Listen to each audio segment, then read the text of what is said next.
Welcome to the Hockey Writers Union Junction, a weekly show from our Columbus Blue Jackets insider, Mark Scheig, bringing you the latest news, rumors, trades, player grades, game results, and much more.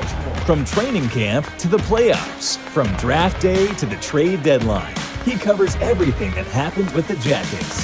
So get ready.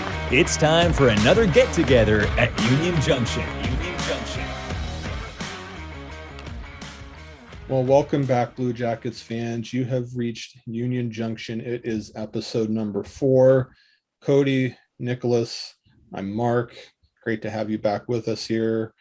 And I don't know about you, but at least here, some storms have kind of come by, and we just had some lightning hit a tree here, but right down the street from me. So hopefully the internet stays up. God willing, we'll see how that goes. But it is September the 23rd, and training camp is underway. So let's jump right into headlines here. And I was at Media Day, and we're going to go over some of the things that kind of popped from Media Day, and we're going to get the thoughts of Cody and Nicholas here about the biggest stories. And we have to start with the biggest story, I think, from the day, and that's when the Blue Jackets announced that Zac Rinaldo was not welcome at training camp.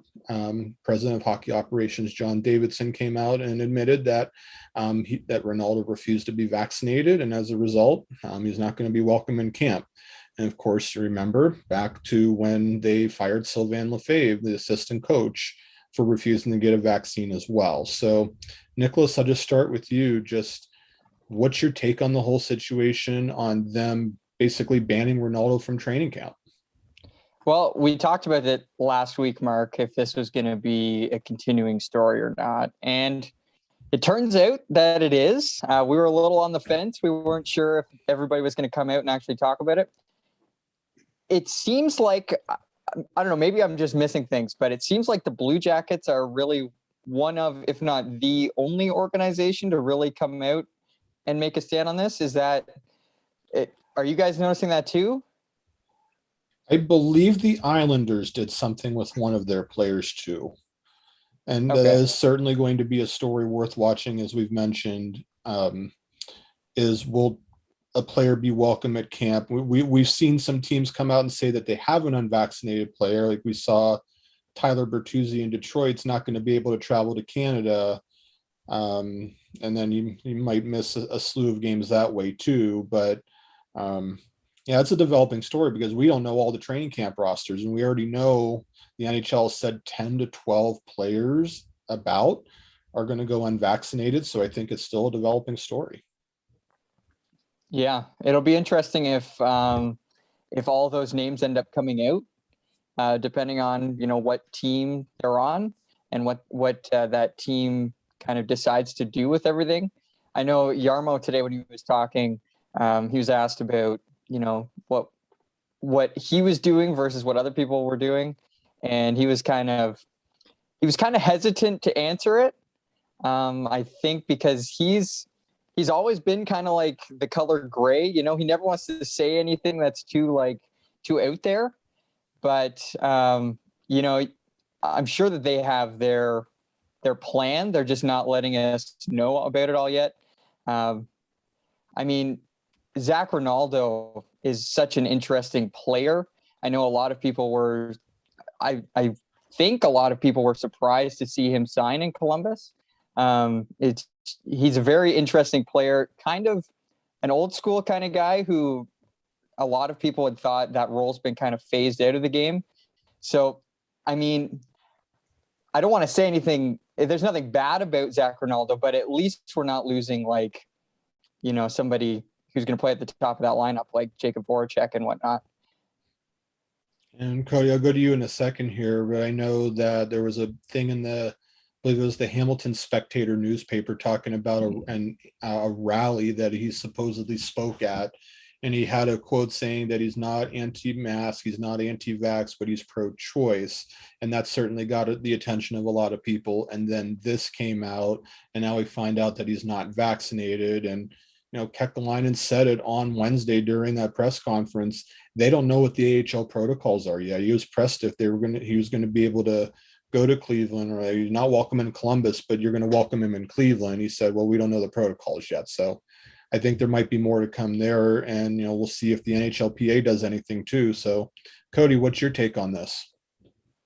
I'm not going to take a stance on whether or not I'm pro-vaccine or not, but the Blue Jackets have made it clear they are expecting everyone to be vaccinated or you won't be with the team. And I think it's very clear that the Blue Jackets are going to do everything they can to prevent a outbreak and put their season in jeopardy. And yeah, you hate to see a player not be able to play, but the Blue Jackets they want to be able to play. They're professional athletes, and they want to do so safely and not have to worry about taking it back to their family and all that. So it's unfortunate, but the Blue Jackets have made their stance very clear. Oh, well, they very much have. They definitely took a stand, and they, John Davidson mentioned it. Jarmo Kekalainen, mentioned it. It's about the team. Now, all 67 that are at camp are fully vaccinated, and that's the stance that they've taken. And it's certainly gotten buzz around the league because they fired a coach over it and they banned a player from training camp. And we'll see if anybody decides to follow suit on that. So, see where this whole thing goes. So let's now transition into some big news that came out kind of after media day was over, a little bit later in the day when yours truly was driving. It's magic. It is absolute magic, and it never fails. It's like they know. So they made a big decision, though. They ended up giving a 5-year contract to goaltender Elvis Merzlikins. So Cody, we're going to start with you on this one. So just react to it. What do you think of the deal, and does it feel to you like they've chosen a number one goaltender out of this? I do. I feel like it's a great deal.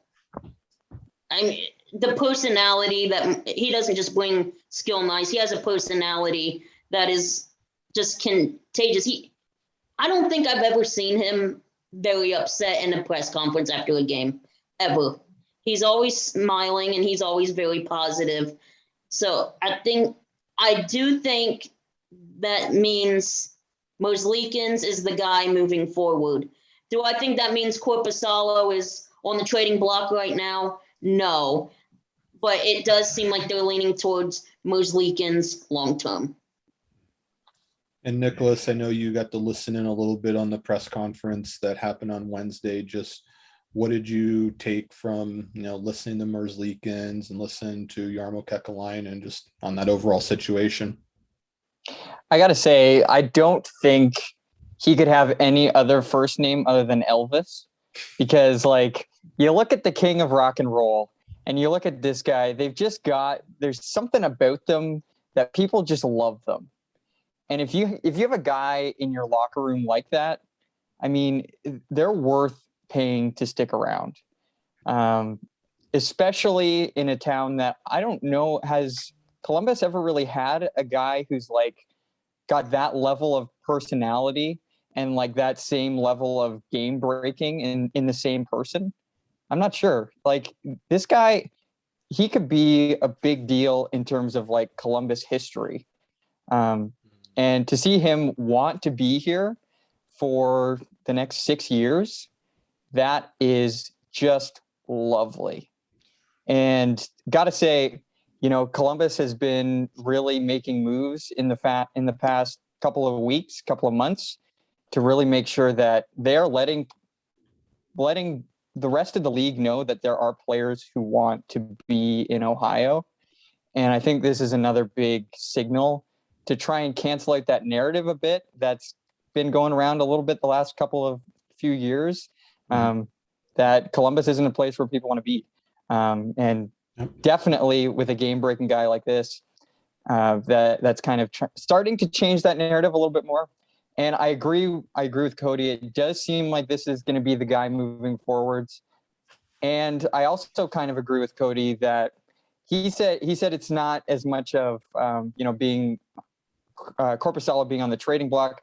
I would say they're not going to shop him any more than they were beforehand. based on what Jarmo was saying in the presser, it seemed like they want that competition still this year, and they want, they really want that battle. And he said if Korpisalo plays better, he's going to get the starts. The one line that he really said that really stood out to me was, the play on the ice is going to determine who is in the net, not the numbers on the contract. So it's definitely going to be interesting to see how everything plays out coming up this year. Just add to that real quick. I think it's more of wanting to make sure Merzlikins is locked down more than it is wanting to get rid of Korpisalo and pick a number one goaltender. It's a good point on that one for sure. And fans, make sure, Nick will have a piece out, if it's not out already, about the Merzlikins situation. So make sure you stick around for that. And I'll just say, think about what Merzlikins has been through. I mean, the team as an overall whole had a bad year last year. We all know that. He still posted a .916 save percentage despite all that. And Kekalainen mentioned the whole kind of the between the ears thing where they believe that Merzlikins kind of has that down. And then obviously what happened in the summer with the tragedy, having to endure that, becoming a new father for the first time. So he's had a real whirlwind of a time. And then in the press conference, he says about Columbus, and he conferred with his wife, Alexandra, before signing the contract. And she loves it in Columbus. They want to get a house there. In fact, they said they love it in Columbus more than they loved it in Switzerland. So to be able to hear that, to have a number one goaltender say that, you recently had your number one defenseman in Zach Werenski say that he loves Columbus. We're, as Nick mentioned earlier, we're slowly but surely starting to get away from that narrative where you have star power. Great point by Nick earlier about Elvis. What a name. He's a rock star. He's a performer. Fans can cling to him. That's a great move by the Blue Jackets to get him for basically half the price of what Sergei Bobrovsky is now. That's another thing too. I think that's a really good and fair cap hit to be able to have, which actually starts next season too, because he plays out this season at $4 million. So to have him locked down for 6 years, knowing that Tarasov is still in the fold, this goaltending situation is in really good hands right now. And to what Cody said, to be able to lock him down, ultimately, I think that was their number one priority. That's a win all the way around for the Blue Jackets. So let's talk about Korpisalo, guys. And Nick, I'll go back to you for this one because there's obviously two sides of the story. We heard what was said in the press conference, and I think that it was fair to wonder, did they choose Merzlikins? Is Korpisalo on the trading block? You do have to wonder where his mind is. And I know that Jarmo mentioned that there was a professional conversation and Korpisalo was not going to think about it. He's going to focus on the year. But I can't help but think that that's human nature to know, hey, this other guy's locked down. What about me? Well, he's obviously going to be playing for his NHL future. So that should be enough motivation right there. But is there any concern in your mind, Nicholas, about Korpisalo? Can he have a bounce back year? And can he put any distractions back behind him? I would say I'm not concerned about Korpisalo. And here's why. Generally, if you look at his stats, he does flip-flop. He has a good year and a bad year. And coming up on a contract year, again, both of those guys were in their UFA years at the end of the season. Gotta say, he's going to be very, very motivated, I think. At the very least, to just try and get a great deal in free agency. Do I think he believes he's going to be in Columbus long term? I don't think so. I think he sees the writing on the wall. I mean, come on, we can see the writing on the wall there, I think. I think he's going to be really motivated this year, and he's going to want to battle Elvis to get those starts, and he's going to want to make some money somewhere. And if that means, I mean, it's also going to depend on how the season's going. If they're in a playoff spot, they're not going to get rid of Korpisalo at the deadline. But if Columbus is, sitting at the bottom of the division, at the bottom of the league, that's some great trade bait. And if he's playing really well and he gets a shot to go to a contender, we saw what he did in that great overtime game, which is going to go down in Columbus history forever. He's got a bit of game breaker in him. And maybe I know the team Edmonton's floated around a lot, sniffing around him. If they're at the deadline, I don't see why Jarmo wouldn't ship him off. But yeah, it's all up in the air. We'll see that's why they play the games. Cody, what do you think? I mostly agree with you. He's a professional, and he's going to play to get that next contract, because I seriously doubt he would re-sign in Columbus after this season if Merzlikins is locked down. I just don't see that happening. And Merzlikins, he did earn that extension over Korpisalo with his play last season. So I think that's the right choice. Korpisalo, he's a great goaltender. He didn't have a great season, so his trade value is not very high right now. So I don't think he's going to get traded. But I can see him playing very hard to raise that trade value, possibly end up on a contender. And if he does get a higher trade value, I'm sure Columbus is going to listen to what's being offered. But in the end, I think this is his last season in Columbus, because if he's not traded, I don't see him re-signing with Columbus. Yeah, you both make great points. It is fair to ask the questions that they did during the press conference. It's fair to wonder if the writing is on the wall, but he is a professional. He knows his future is on the line. He's an all-star goaltender. No one can ever take that from him.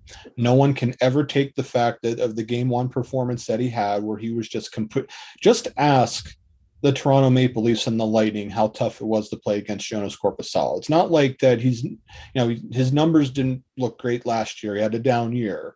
But just ask those two teams that have elite offensive talent how hard it was to play against him, especially Tampa Bay, where it took 80-some shots to beat him 3 times. I mean, give credit to where it's due. When he's right, he's a good goaltender. So a team like Edmonton or anybody else that could use a goaltender, they should be looking at him. In fact, there was something that came out today, again, reiterating, do they go Mike Smith is their number one goaltender? Until that gets answered, that little narrative is not going to go away. There's going to be rumors. People are going to wonder, do they do an upgrade here? They try to get a number one goaltender, and somebody who's in a contract year like this, who's got all the motivation in the world to prove. Edmonton could do worse things, but if the Blue Jackets decide to hold, look, they got two pretty good goaltenders sitting back there. That's going to kind of segue into the last part of our headlines tonight.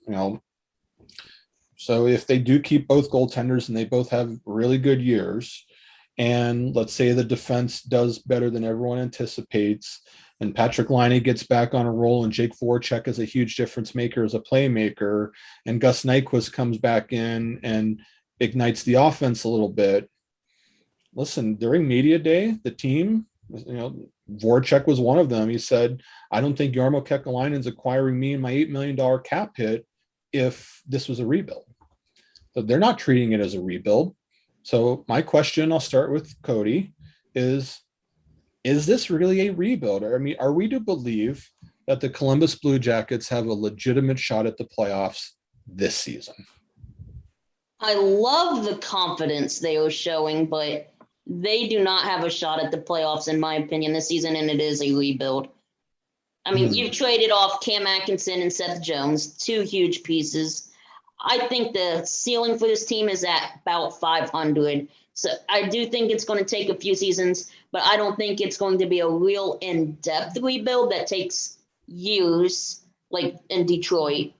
The Blue Jackets have great pieces in place. They have locked down probably their goaltender, their top defenseman, and now we have all this young talent that was showcased in Traverse City that's coming.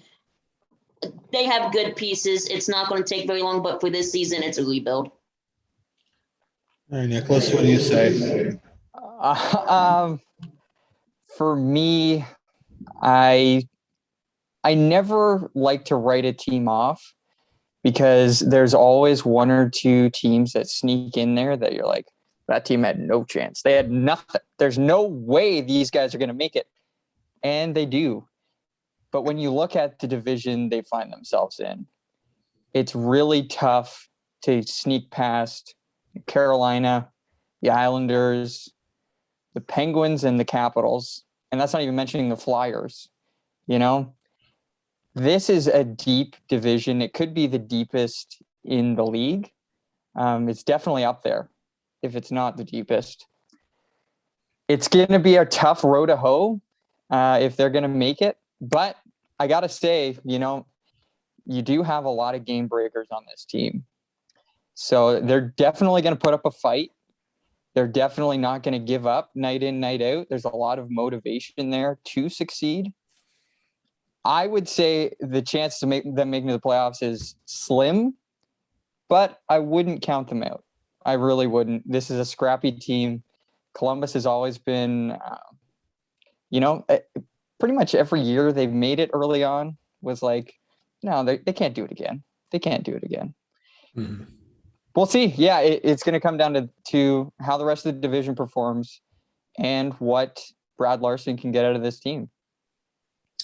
And Nick, we didn't even talk about the Devils or the Rangers. Yeah, and Jesus, you look at the talent on both of the rosters, what Jack Hughes and Nico Hischier as a 1-2 punch down the middle, that's better than the Blue Jackets.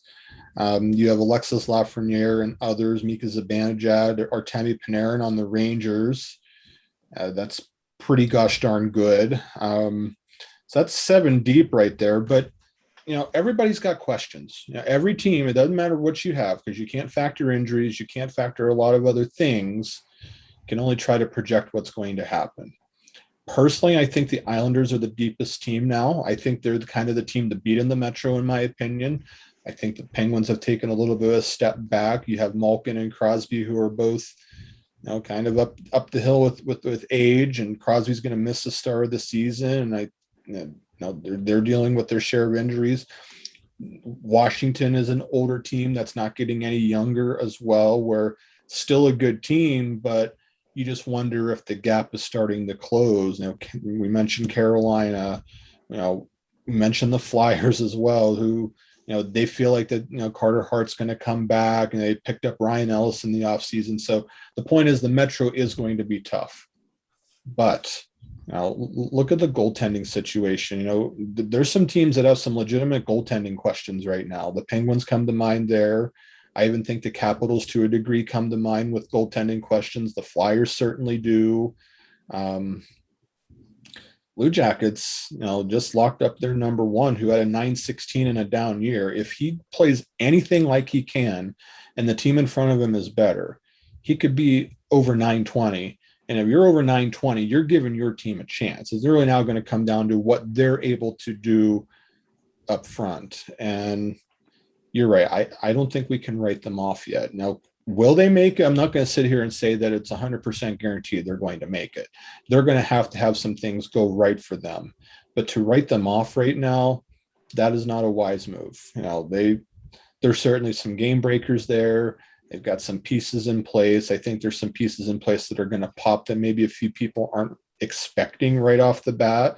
Like Adam Boquist comes to mind. I think that's going to be huge. I think the Blue Jackets power play is going to be better with the presence of Voracek and Boquist back there now. Bring some creativity and some flair to that struggling power play unit. So there's a lot of reasons to be confident about this team. It's just going to come down to, can they execute? And most importantly, can they get the goaltending to be able to stay and compete in such a tough division? What do you guys think? I definitely agree. But again, I got to say, you got to look at the other guys that they got to beat. If it was the rest of the league, they've got a much better shot at finishing top 16 than top 4 in the Metro. You know, it's just, it's such a deep, deep division for sure. And like you said, I mean, you mentioned Adam Boquist. We don't know what we're going to get out of this defense. I would say that's the one area where we really have no clue what we're going to get out of them. So that is definitely going to be something to watch moving forward. Cody, what do you think? I agree.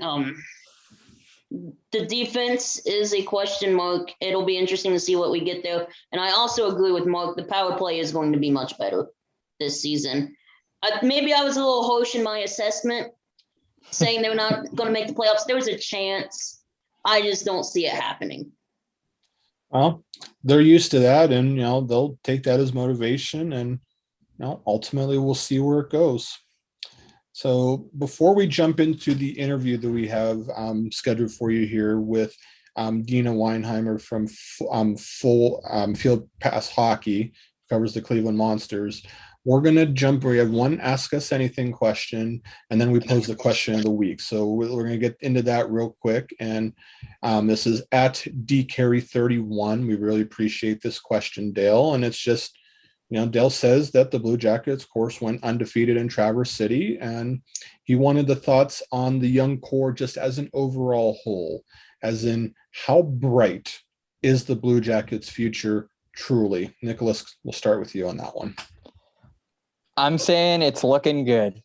That's all. You could stop there and you kind of understand what's going on here. Like, the Yarmo plan is really starting to swing into effect here. This is probably the deepest farm system that the organization has ever had in terms of real guys who can make an impact. I'm sure we're going to get into all this with Deana. I'm sure Sillinger,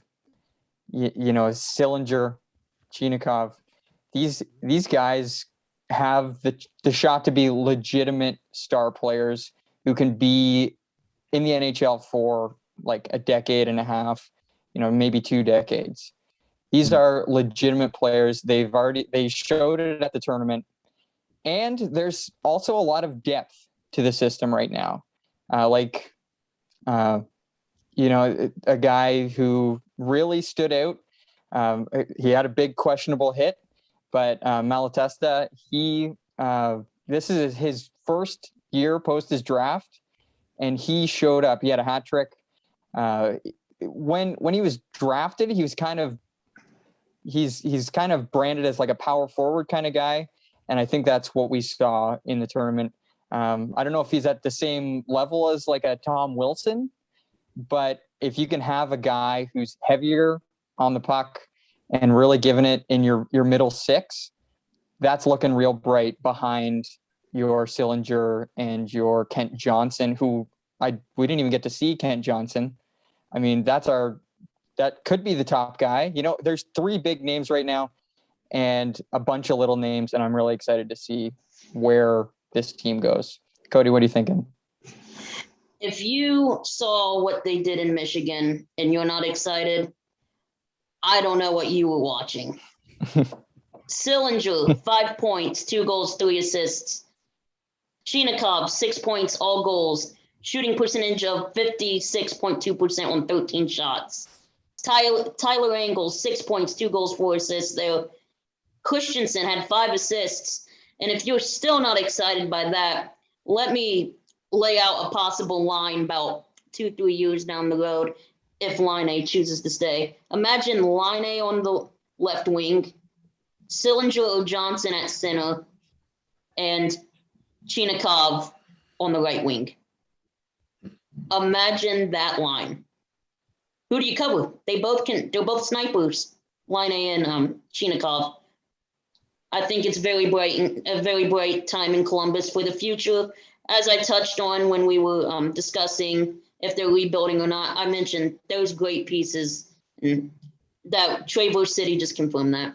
And I'll just say this, Dale, too. They mentioned Kent Johnson, obviously going to college, so didn't play. Corson Coleman's going to college, he didn't play. So it's their other first rounder from 21. And then we have the 2 Russians in Kirill Marchenko, who's lighting it up overseas, and Dmitry Voronkov, who's made a name for himself over there too. And they're due to come over 1 year from now and 2 years from now, respectively, assuming that they sign with the team. So just that alone, right? They put it perfectly. How can you not be excited for them? How this season's going to go, it's up to the current roster. who knows where that's going to go. But in terms of the future, I think Johnson, man, the skill that he has, it might be some of the best skill, even over Sillinger and Chinakhov. And we saw what they were able to do there. The guy just flat out has insane moves, and he's going to be a treat to watch at the University of Michigan this upcoming season. So, Dale, great question. We thank you for that. But this team is definitely heading in the right direction. The future is so bright, you better get your sunglasses ready. I would like to add one thing too. Sure. If you're a Blue Jackets fan and you haven't looked up Kent Johnson highlights yet, do it. Oh yeah, it's incredible. Mm-hmm.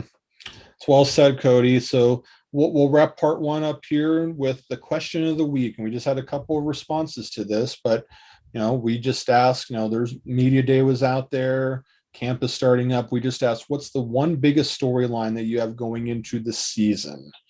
And so I'll just read a couple of these, and it's Willie Lutz is our first one, at Willie_Lutz. Thank you for answering the question. He says, can Patrick Laine return to form in 2021? If not, what direction do they turn with him and the deadline? That'll obviously be a huge question. Can he get back to 30, 35 goals or more, or is he going to continue to struggle? I think that's a wonderful call out and something that will be, monitored closely, because if it does work out, you got a sniper.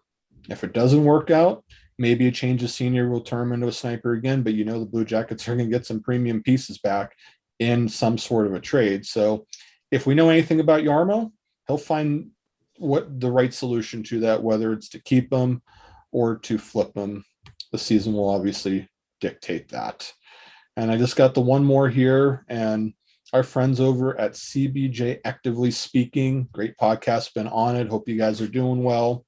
It says perhaps less shiny of a storyline than most, but we're excited to see how players like Texier, Stenlund, Bemstrom, and Robinson perform. Guys who have time with the team, but have really never shined or broke through in the NHL. And they say that they're a key to future success. Interesting. What do you guys think of that? I think, as soon as you said those names, I was like, yeah, the future of Columbus, some of it's already here. Mm-hmm. Texier had an incredible season overseas right before he came over.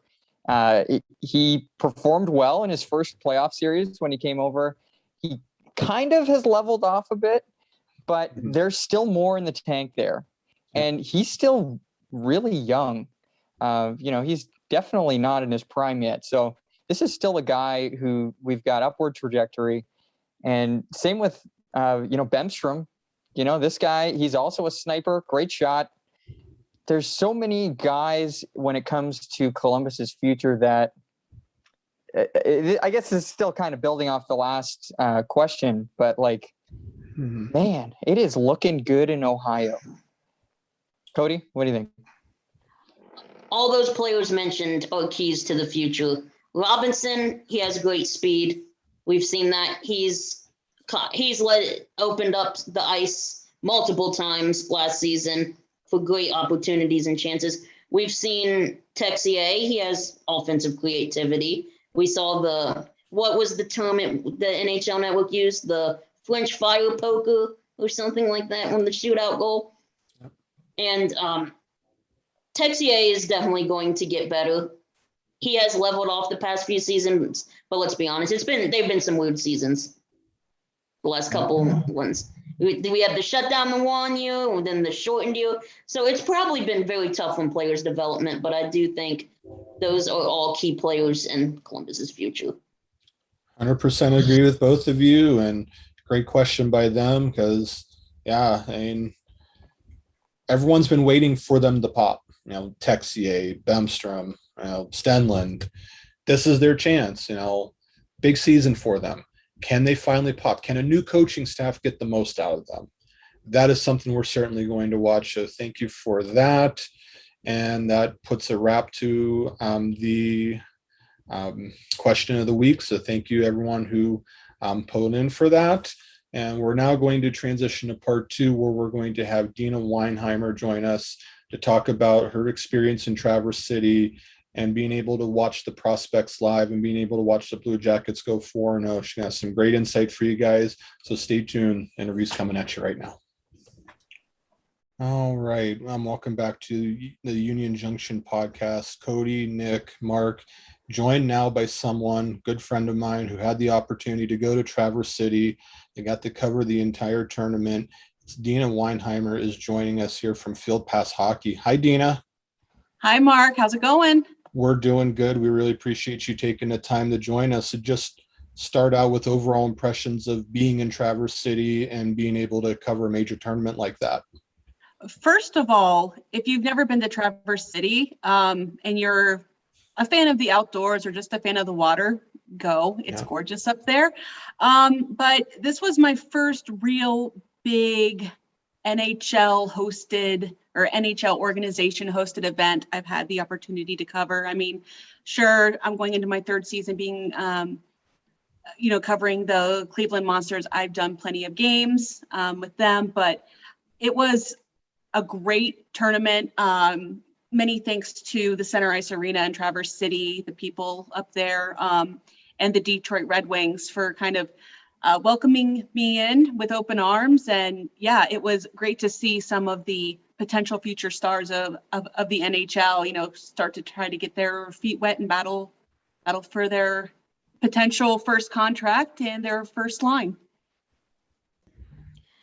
So Yegor Chinakhov and Cole Sillinger, of course, had really great showings in Traverse City. But other than those two, which prospect do you feel like had a great performance that was overshadowed by those two? Well, one line that I really liked that the Jackets were running early on in the tournament were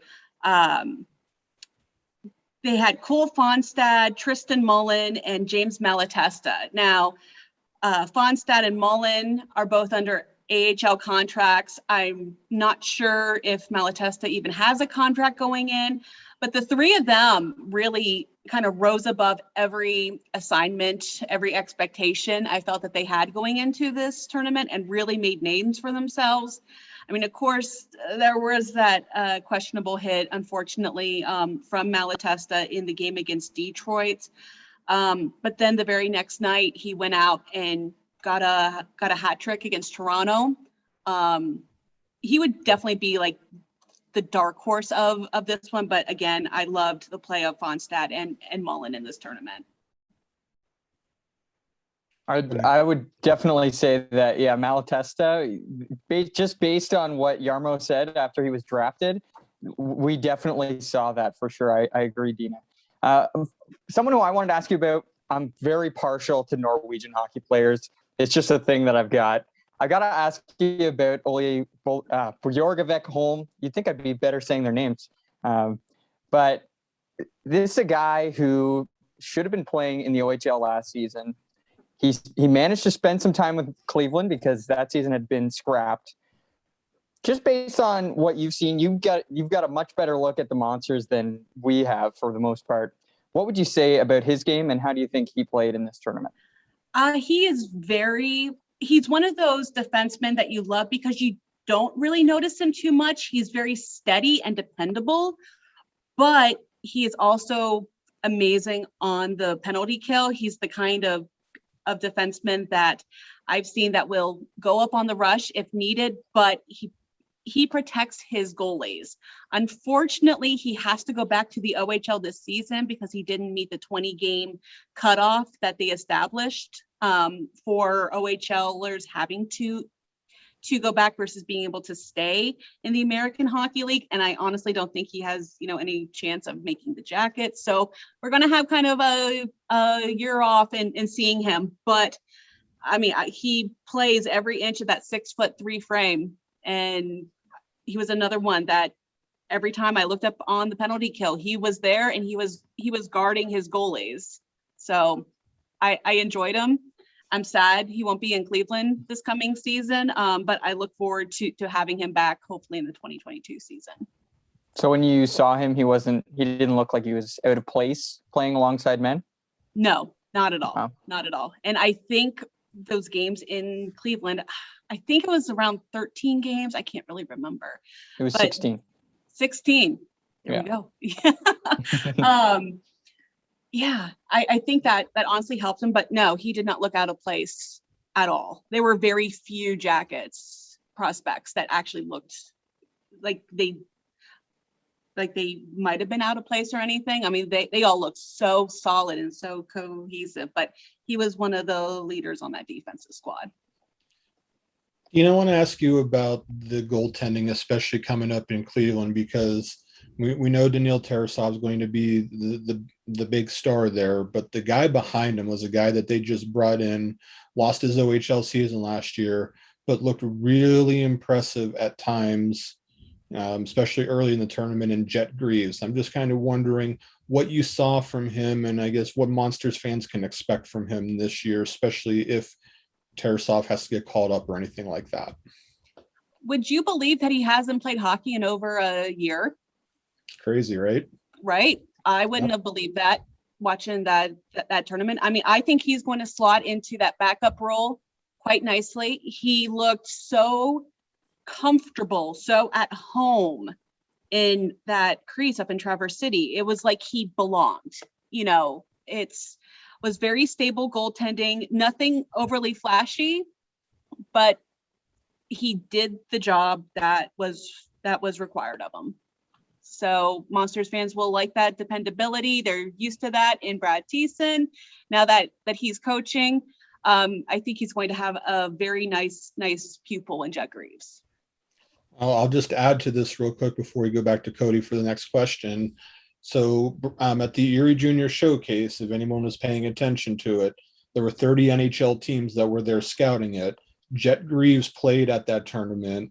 The one Blue Jackets scout, wherever you want to call him, that was there was Brad Thiessen.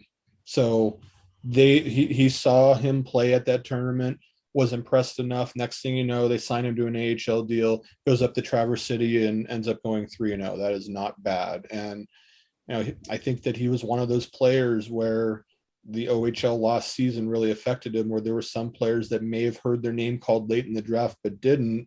And it could be the Blue Jackets finding just one of those gems, just by signing him. It's really cool to see Thiessen kind of do that before he got put into that position by the team. So interesting to see where that goes. Go ahead, Cody. Okay, so we have already somewhat touched on Chinakhov and Sillinger, but sticking with that topic, between those two, who do you think is most likely to have an impact in Columbus this season, if either? I would give the odds to Chinakhov, honestly. I mean, Sillinger was more of an all-around strong player in terms of making the plays and finishing them. But that shot from Chinakhov, especially on the power play, that, Ovechkin-esque shot, I think the Jackets could really use that on a power play that we all know has had its struggles in several past seasons. So plus, he has had that year experience playing in the KHL. That's going to be big, I think, in the minds of the Blue Jackets brass. So I would say he would probably have the best shot of making the best impact. Sillinger had some skating issues. I mean, he was still in the right place. Wasn't the most efficient skater, but he made up for it in being, in having good positioning. I just liked Chinakhov's, shot so much. And I was just thinking the Jackets need him so bad. You talked about his shot. When you look at this guy, this is kind of the one guy that I think he's at the top of what we're looking for, that X factor. You talked about his shot. What else kind of stood out to you, just actually being in the building? I mean, that was the biggest thing, that and just his overall responsibility. You didn't see him going out there and making, taking penalties or putting his team into unfortunate situations. He seemed really responsible. And for somebody his age. I mean, we're only 1 year out of his draft. That was the biggest thing that stood out, because sometimes, you get some of these younger kids in there and they don't make the most intelligent plays. I mean, and that's just comes with maturity and experience. But yeah, I would say that would be number one outside of that shot, which that thing's a blaster. Oh my gosh. Like, okay, people, just watch it. We're going to be calling that shot a lot. Absolutely. Deana Weinheimer from Field Pass Hockey joining us here. She covers the Cleveland Monsters, was just up in Traverse City for the week, so she got to see the entire tournament and watch the Blue Jackets prospects win all 4 games. And Deana, I just have a two-parter for you here. A couple of players that I think are especially interesting. One had the chance to play in Columbus a little bit last season, and Josh Doon was the captain there at the tournament. And then also Tyler Angle, somebody who came in last year as a rookie on the Monsters, did very, very well for himself. And I think that there's a sense that a lot of fans are just wondering, how good can this guy be? So kind of the two questions: what did you see out of Josh Doon? And then where do you feel like the upside of Tyler Angle is ultimately? Well, with Josh, I mean, what a year he had last year. At one point he's in his college hockey at Clarkson. Then next thing he knows, he's up with the Monsters doing his first, press interview with us up there. And then next thing you know, he's getting thrown right into the Blue Jackets. He's been kind of forced to mature very quickly, but his leadership skills, I think, are just as good as his hockey skills. There's honestly a big upside to him. I mean, he was the captain, very well deserved. He started off playing kind of that second line center role, was very responsible on the faceoffs, very efficient on faceoffs, which again, that's another issue the Blue Jackets have had before. Honestly, I think sky's the limit for him. I mean, he's got a nice pedigree with his family, too, all, great hockey players. Tyler Angle was one of the 2 players last year from Cleveland that played themselves into entry-level contracts with the Blue Jackets. He and Carson Meyer. Those were very well deserved. Angle spent most of the tournament with Cole Sillinger and Yegor Chinakhov, and that top line was something special. Like, once they got through that first period of that first game last week against Toronto, those 3 just took off and they took the reins of this tournament. They were scoring left and right. If it wasn't them, it was that Fonstad, Mullen, Malatesta line. There's a high upside. It's just, let's see how this all pans out, because, it's all about work ethic. I think these guys have it. I think they have the skill. Let's just see where these chips are going to lay here. And let's put a wrap to this. Deana, I understand that in your time up there, you were able to get a really nice story involving Chinakhov and Jake Christensen. So tell us about that. Yeah, so it was the final game against the Toronto Maple Leafs, very last game of the tournament. So, they're all getting anxious to go home, get started with this training camp.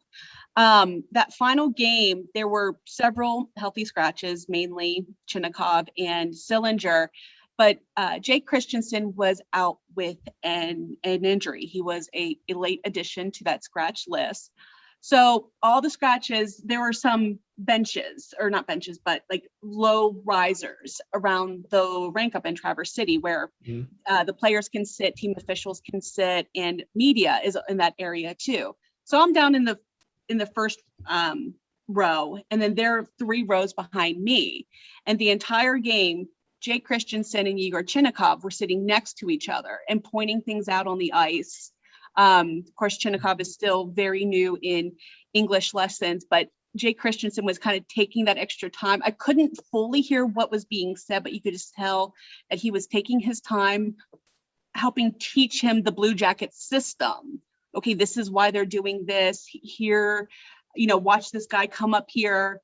But he was doing it in a way that Chinakhov could understand.